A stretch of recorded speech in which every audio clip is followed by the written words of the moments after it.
जल्दी का मतलब सड़ होता है। सड़ अगई, सड़ अगई का मतलब, अगई का मतलब होता है सात। तो सात कैसे पता चलेगा आपको? भौ से लेकर के चेत तक आप वर्ण गिनेंगे। जो आधे वर्ण हैं उनको हम पहले में समाहित कर लेते हैं। इस प्रकार से कितने हो जाएंगे? भौ न तौ तीन ही हो गए, ता द इसमें आ जाएगा, चार गुरु पाँच छः और चेत तय ये इसमें आ जाएगा सात। तो कितने वर्ण हो गए? सात वर्ण होंगे। ठीक है, इस प्रकार से आप क्या कर सकते हैं? जल्दी सड़ अगई आदि को बता सकते हैं। और या फिर यूँ कहें कि मंदाक्रांता छंद में कितने कितने वर्णों पर यति होती है, तो उसके लिए भी दोस्तों आप क्या करेंगे? उसके लिए भी आपको लक्षण याद होगा, तो आप आराम से कर सकते हैं कि मंदा ग्रांता, इस प्रकार से। ठीक है दोस्तों, अब हम आगे बात करते हैं। इस छंद के प्रत्येक चरण में क्रमशः चार छः, ठीक है, चार छः, चार छः और सात वर्णों पर यति होती है। ठीक है, चार छः और सात वर्णों पर यति होती है। इसका उदाहरण है दोस्तों, कश्चित् कांता विरह गुरुणा, कश्चित् कांता विरह गुरुणा स्वाधिकारात् प्रमत्तः, सापे नास्तं गमित महिमा वर्ष भोगेण भर्तु, यक्षचक्रे जनकतनया स्नानपुण्योदकेषु, स्निग्धछाया तरुषु वसति रामगिर्याश्रमेषु। आश्रम में कर लेना है यहाँ। ठीक है दोस्तों, अब इसमें हम चिन्ह लगा करके देखते हैं। ये गुरु, ये भी गुरु, और ये गुरु और ये गुरु। ठीक है, फिर वी लघु, र लघु, है लघु, गु लघु, रु लघु, णा गुरु, वा गुरु, धी लघु, का गुरु, रा गुरु, प्र लघु, मैं लघु, त गुरु। ठीक है दोस्तों, अब हम इसमें गणों की बात करें तो पहला गण है मगण, मातारा। ठीक है, भानस भगण। ठीक है, भानस। फिर है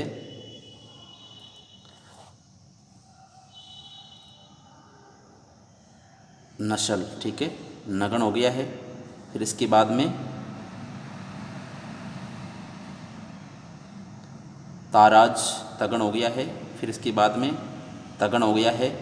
और अंत में क्या था दोस्तों? अंत में क्या था? दो गुरु। तो यहाँ हम अंत में, हाँ गुरु ही है, क्योंकि मैं के बाद में आधा अक्षर है, इसलिए क्या हो जाएगा? ये गुरु हो जाएगा। ठीक है, गुरु हो जाएगा, तो दो गुरु हो गए। इस प्रकार से ये क्या था? मंदाक्रांता छंद था। और इसके उदाहरण इस प्रकार से आप चिन्ह लगा करके देख सकते हैं। ये मगण हो गया है। ठीक है,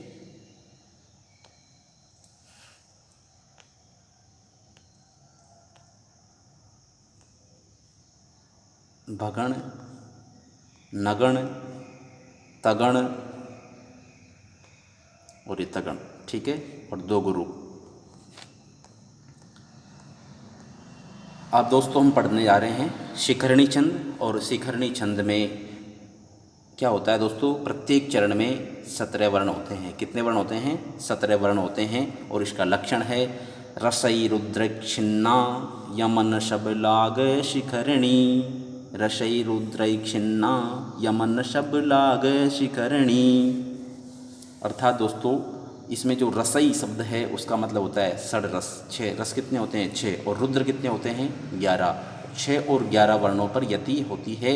और 6 और 11 दोनों जोड़ेंगे तो टोटल वर्ण कितने हो जाएंगे? 17 वर्ण हो जाएंगे। मतलब एक चरण में कितने वर्ण होते हैं? एक पाद में कितने होते हैं? 17 वर्ण होते हैं। ठीक है दोस्तों, और पाद कितने होते हैं? 4 होते हैं। पाद कहो या चरण कहो, 4 चरण होते हैं। ठीक है दोस्तों, अब इसका ट्रिक्स है यमन सबलाग शिखरणी। ठीक है, यमन सबलाग, यमन सबलाग। ये का मतलब होता है यगण। ठीक है, और मैं का मतलब मगण, नय का मतलब नगण, से का मतलब सगण, भय का मतलब भगण, और लघु और गुरु। लाग मतलब लघु और गुरु।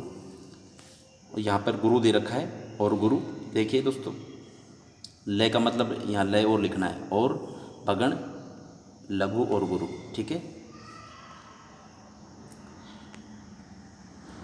कितने गण हो गए? 1 2 3 4 5, 5 गण हो गए। पांति 15 और एक लघु, ठीक है, और एक गुरु। इस प्रकार से कितने हो गए? 17 वर्ण हो गए। ठीक है, 15, एक 16 और एक 17 वर्ण हो गए हैं।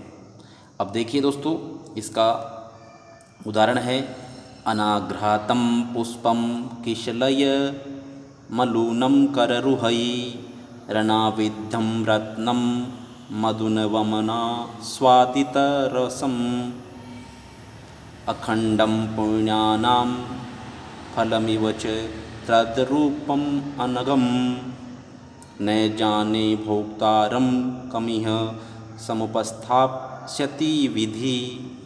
ठीक है दोस्तों, अब इसमें क्या है, चिन्ह लगा कर देख सकते हैं।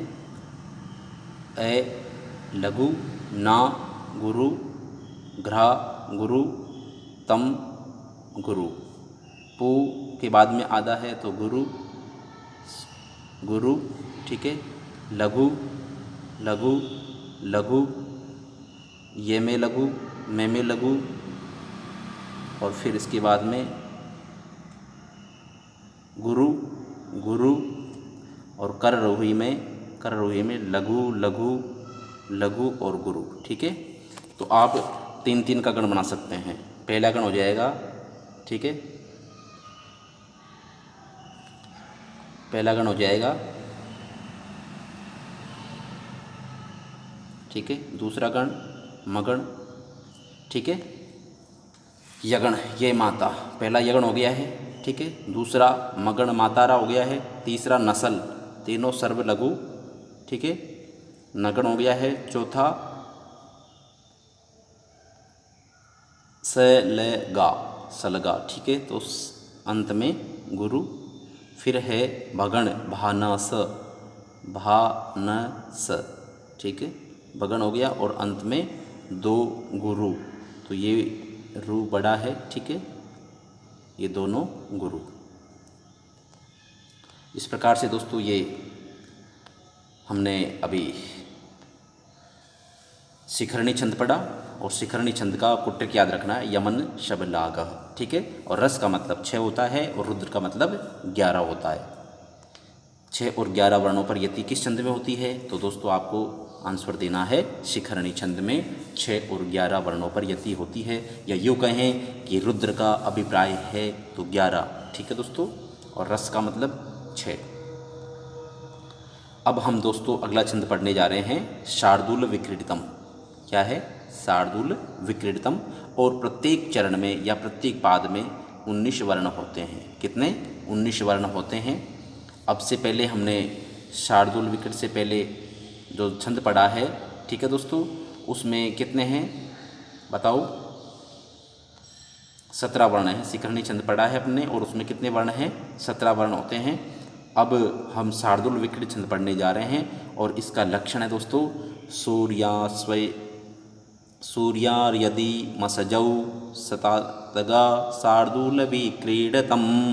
सूर्यास्वैर्यदि मसजौ सततगा शार्दूल विक्रीडितम।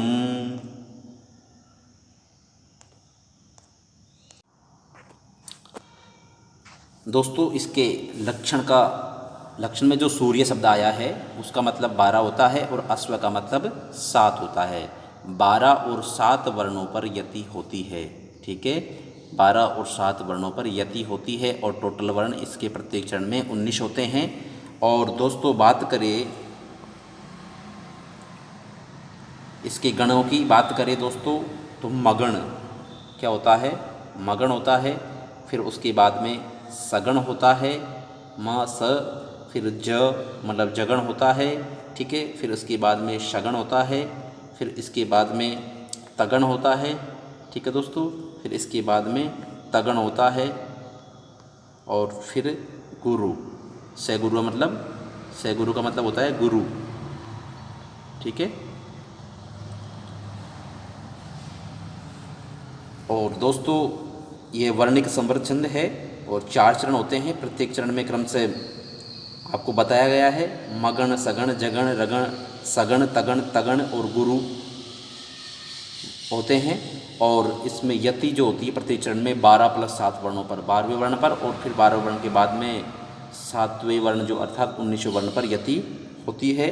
और इसकी जाति क्या है दोस्तों? अतिग्रति है। और अब हम इसके उदाहरण की बात करें तो दोस्तों, शुक्लां ब्रह्म विचार सार परिमां माद्यं जगद्व्यापिनीं वीणा पुस्तकधारिणीम् अभयदां जाड्यन्धकारापहाम्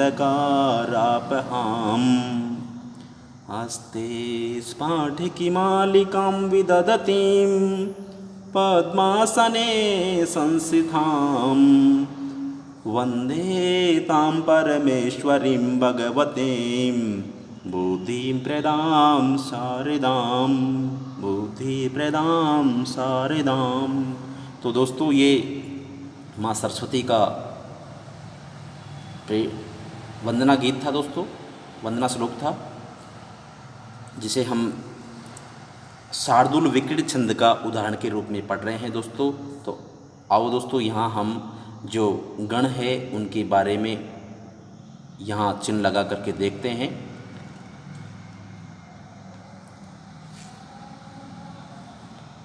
देखिए दोस्तों, सु में गुरु है, सु में क्या है? गुरु, फिर इसके बाद में गुरु, ब्रह्म में फिर गुरु, ठीक है। फिर इसके बाद में लघु, लघु, गुरु, फिर इसके बाद में लघु, गुरु, लघु, लघु, लघु, गुरु, माँ गुरु, ध्याम गुरु, जय लघु, ग लघु, गे के गुरु हो जाएगा क्योंकि बाद में क्या है? आद्याक्षर है, तो गे गुरु हो जाएगा। गुरु, लघु और ये गुरु। अब हम 3-3 का गण बनाएंगे दोस्तों, ठीक है। पहला है ये मगण हो गया है, फिर दूसरा है स ले गा सगण हो गया है, फिर इसके बाद में जबान, ठीक है दोस्तों। एक और ये आ गया है इसमें,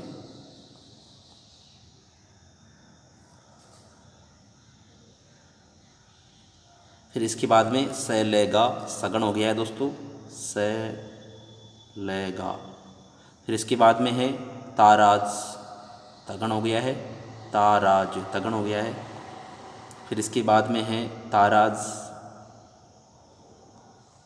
फिर गुरु, ठीक है दोस्तों, ये गुरु हो गया है। इसी प्रकार से ये शार्दूल विक्रीडित छंद का उदाहरण है दोस्तों। आप इसको अच्छी तरह से याद कर ले लक्षण को। सूर्या स्वैर यदि मस जास्त तौ से गुरुवे शार्दूल विक्रीडितम। इसका एक और उदाहरण लक्षण है दूसरा, सूर्या स्वैर मस जास्त तौ से गुरुवे शार्दूल विक्रीडितम। आपको दोनों में से जो भी याद है वो याद कर सकते हैं। और यहाँ पर आप ध्यान रखें, जो गण है वो मैं से लेकर ततगा तक यहाँ तक बनेंगे। मैं का मतलब मगण, से का मतलब सगण, जव का मतलब जगण, ठीक है। फिर से का मतलब सगण, तय का मतलब तगण, और तय का मतलब फिर तगण, और गा का मतलब गुरु, ठीक है दोस्तों। ये ध्यान रखना है आपको। म स जऊ, म सजऊ, से त गा, ठीक है। इतना सा आप ट्रिक के माध्यम से भी याद रख सकते हैं। और सूर्य और अश्व का आपको ध्यान है, सूर्य मतलब 12 और अश्व मतलब 7, 12 और 7 19 वर्ण होते हैं, ठीक है। 12वें वर्ण के बाद और 19वें वर्ण के बाद में प्रत्येक चरण में यति होती है। अब हम बात करें दोस्तों सर्गद्रा छंद की, तो सर्गद्रा छंद के प्रत्येक चरण में 21 वर्ण होते हैं। कितने होते हैं? 21 वर्ण होते हैं दोस्तों। इसका लक्षण है मभ्रय्याणां त्रयेण त्रिमुनि यत्युतां श्रद्धरा कीर्तितेयम् मभ्रयाणाम त्रयेण त्रिमुनि यतियुता सृग्धरा कीर्तितेयम। तो दोस्तों इसमें क्या है, प्रत्येक चरण में क्या होता है, प्रत्येक चरण में मगण, रगण, भगण, नगण, यगण, यगण और यगण, मतलब 3 बार यगण आता है। अब दोस्तों इसमें हम गणों की बात करें तो देखो पहला अक्षर क्या है, म, क्या है, म, तो इससे मगण हो गया, ठीक है। इसके बाद में र है, तो इससे क्या हो गया दोस्तों, र, क्या हो गया, रगण हो गया। फिर इसके बाद में भय, तो इससे क्या हो गया दोस्तों, भगण हो गया, ठीक है। फिर इसके बाद में न, तो न से क्या हो गया, नगण हो गया, ठीक है दोस्तों, ये नगण हो गया। फिर इसके बाद में याणाम त्रयेण, त्रयेण मन 3 बार ये मतलब 3 बार ये गण हो गया है। इस प्रकार से कितने हो गए, टोटल 21 वर्ण इसमें हो गए हैं, ठीक है दोस्तों। और इसमें ध्यान रखना है प्रत्येक चरण में 7 पर यति होती है, ठीक है। कितने, 7 वर्णों पर यति होती है और प्रत्येक चरण में 21 वर्ण होते हैं। और गणों की बात करें तो इसमें मगण, रगण, भगण, नगण, यगण, यगण और यगण, ये गण होते हैं प्रत्येक पाद में, ठीक है दोस्तों। अब हम बात करते हैं प्रत्येक चरण में कितने वर्ण होते हैं। पूर्व में आपको बता दिया है 21 वर्ण होते हैं। कितने वर्ण होते हैं, 21 वर्ण होते हैं। अब हम इसकी उदाहरण की बात करें तो अभिज्ञान शाकुंतलम से लिया गया है ये श्लोक। और जब दुष्यंत राजा कणव ऋषि के आश्रम में आखेट करने के लिए जाते हैं तो उस समय एक हिरण के पीछे वो हिरण के शिकार करने के लिए दौड़ते हैं। तो हिरण दौड़ती हुई इस प्रकार से उछलती है, उसकी स्वाभाविकता का इस श्लोक में वर्णन किया गया है। वह जाती हुई पीछे किस प्रकार से गर्दन को मोड़ करके देख रही है और छलांग किस प्रकार से लगा रही है, ठीक है, उसका स्वाभाविकता का इस श्लोक में वर्णन है दोस्तों। और ये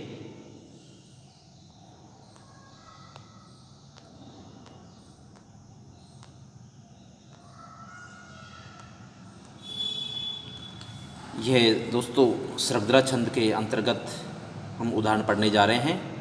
ग्रीवाभंगविरामम, ग्रीवाभंगविरामम वरुण पतति चंदने बद्धदृष्टि पश्चादेन प्रविष्ट शरपतन भयात् भूयसा पूर्वकायम दर्वैरर्धावलीढै श्रमविव्रतमुखभ्रंशभि कीर्णवर्त्मा पश्योदग्रप्लुत्वाद् वियति बहुतरम स्तोकमूर्त्यां प्रणयाति, ठीक है दोस्तों। अब इसमें क्या है, आप चिन्ह लगा करके देख सकते हैं। ये गुरु है, ये भी गुरु है, ये गुरु है, गुरु लघु, गुरु गुरु लघु लघु लघु लघु लघु लघु लघु, ये आधा इसमें आ जाएगा, इसलिए ये क्या हो जाएगा, गुरु हो जाएगा, ठीक है। ती के बाद में आधा स है, इसलिए ये क्या हो जाएगा, गुरु हो जाएगा ती। और ये के बाद में आधा न है, ये भी गुरु हो जाएगा, द गुरु। ब के बाद में आधा वर्ण है, व्यंजन है, इसलिए ये भी गुरु हो जाएगा। द के बाद में नहीं है, लघु, लघु लघु नहीं, ये भी गुरु हो जाएगा। द्रि के बाद में क्या है, आधा स है, इसलिए क्या हो जाएगा, गुरु हो जाएगा और ये भी गुरु हो जाएगा। अब हम बात करें दोस्तों गणों की, तो ये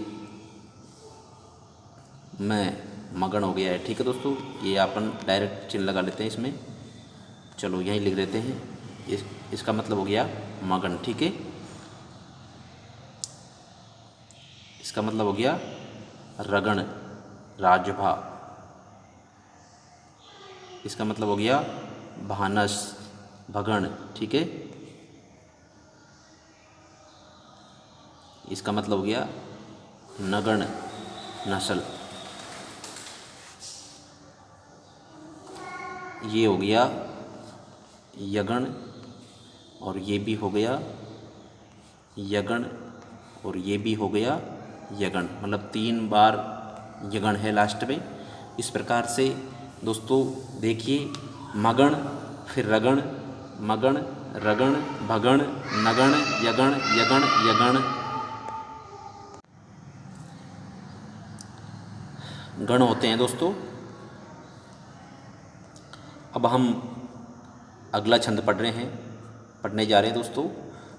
नाम है द्रुत विलंबित। क्या नाम है दोस्तों? द्रुत विलंबित। और इसके प्रत्येक चरण में 12 वर्ण होते हैं। कितने? 12 वर्ण होते हैं। तो दोस्तों द्रुत विलंबित छंद के अंतर्गत 12 वर्ण होते हैं प्रत्येक चरणों में। ठीक है। और इसका लक्षण है द्रुत विलंबित माह नभौ भरौ। द्रुत विलंबित माह नभौ भरौ। नभौ और भरौ, ये ट्रिक है, नभौ भरौ। ठीक है दोस्तों। न का मतलब नगण। ठीक है। और भय का मतलब भगण। न का मतलब नगण और भय का मतलब भगण। और फिर ये भय जो आया है उसका मतलब भगण और रे का मतलब रगण। नगण, भगण, भगण, रगण, ये इसमें इस छंद के प्रत्येक पाद के क्या होते हैं? गण होते हैं। ठीक है दोस्तों। आपने 12 वर्णों वाला छंद पूर्व में पढ़ लिया है। उसका नाम बताइए दोस्तों, क्या है? वंशस्थ छंद है। क्या नाम है? वंशस्थ छंद है। और उसका ट्रिक है जतौ जरौ। क्या है? जतौ जरौ। और द्रुत विलंबित का है नभौ भरौ। ठीक है दोस्तों। क्या है? नभौ भरौ। प्रत्येक चरण में कितने वर्ण होते हैं? 12 वर्ण होते हैं। ठीक है दोस्तों। अब इसके उदाहरण की बात करते हैं दोस्तों। अभिमुखे, अभिमुखे मयि संहृत मीक्षितम। ठीक है। अभिमुखे मयि संहृत मक्षितम, मीक्षितम। तो इसमें चिन्ह लगा हुआ है दोस्तों। ए के ह्रस्व है, बी के ह्रस्व है, लघु है, और मुँह के भी लघु है। फिर इसके बाद में गुरु में लघु, फिर ये लघु, शम गुरु, रे लघु, तय लघु, मे गुरु, क्षे लघु और तम गुरु। ठीक है दोस्तों। तो ये जो है नगण हो गया है, न स ल नगण। और भा न श ये भगण हो गया है, और भा न श ये भगण हो गया है, और राज है बा ये रगण हो गया है। ठीक है दोस्तों। इसी प्रकार से आप इनमें भी चिन्ह लगा करके देख सकते हैं। और आज की क्लास में दोस्तों इतना ही। धन्यवाद दोस्तों।